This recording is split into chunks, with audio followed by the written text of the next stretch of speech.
بسم الله الرحمن الرحيم. والنجم إذا هوى ما ضل صاحبكم وما غوى وما ينطق عن الهوى إن هو إلا وحي يوحى علمه شديد القوى ذو مرة فاستوى وهو بالأفق الأعلى ثم دنا فتدلى فكان قاب قوسين أو أدنى فأوحى إلى عبده ما أوحى ما كذب الفؤاد ما رأى أفتمارونه على ما يرى ولقد رآه نزلة أخرى عند سدرة المنتهى عندها جنة المأوى إذ يغشى السدرة ما يغشى ما زاغ البصر وما طغى لقد رأى من آيات ربه الكبرى أفرأيتم اللات والعزى ومناة الثالثة الأخرى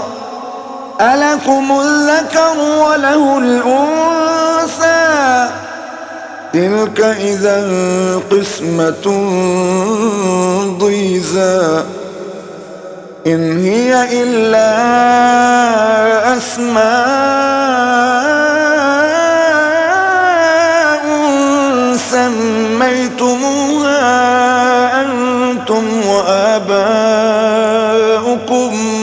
ما أنزل الله بها من سلطان إن يتبعون إلا الظن وما تهوى الأنفس ولقد جاءهم من ربهم الهدى أم للإنسان ما تمنى فلله الآخرة والأولى وكم من ملك في السماوات لا تغني شفاعتهم شيئا إلا من بعد أن يأذن الله لمن يشاء ويرضى إن الذين لا يؤمنون بالآخرة ليسمون الملائكة تسمية الأنثى وما لهم به من علم إن يتبعون إلا الظن وإن الظن لا يغني من الحق شيئا فأعرض عمن تولى عن ذكرنا ولم يرد إلا الحياة الدنيا ذلك مبلغهم من العلم إن ربك هو أعلم بمن ضل عن سبيله وهو أعلم بمن اهتدى ولله ما في السماوات وما في الأرض ليجزي الذين أساءوا بما عملوا ويجزي الذين أحسنوا بالحسنى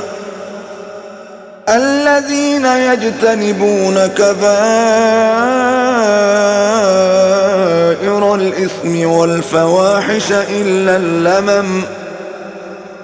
إن ربك واسع المغفرة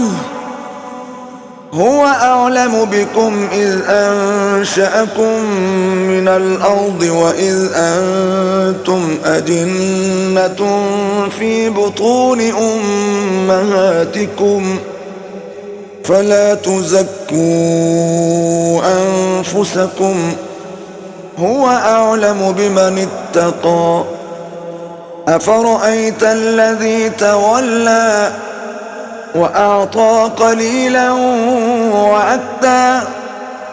أعنده علم الغيب فهو يرى أم لم ينبأ بما في صحف موسى وإبراهيم الذي وفى ألا تزر وازرة وزر أخرى وأن ليس للإنسان إلا ما سعى وأن سعيه سوف يرى ثم يجزاه الجزاء الأوفى وأن إلى ربك المنتهى وأنه هو أضحك وأبكى وأنه هو أمات وأحيا وأنه خلق الزوجين الذكر والأنثى من نطفة إذا تمنى وأن عليه النشأة الأخرى وأنه هو أغنى وأقنى وأنه هو رب الشعرى وأنه أهلك عادا الأولى وثمود فما أبقى وقوم نوح من قبل إنهم كانوا هم أظلم وأطغى والمؤتفكة أهوى فغشاها ما غشى فبأي آلاء ربك تتمارى هذا نذير من النذر الأولى أزفت الآزفة ليس لها من دون الله كاشفة أفمن هذا الحديث تعجبون وتضحكون ولا تبكون وأنتم سامدون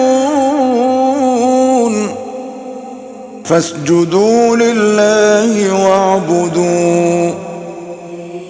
صدق الله العظيم.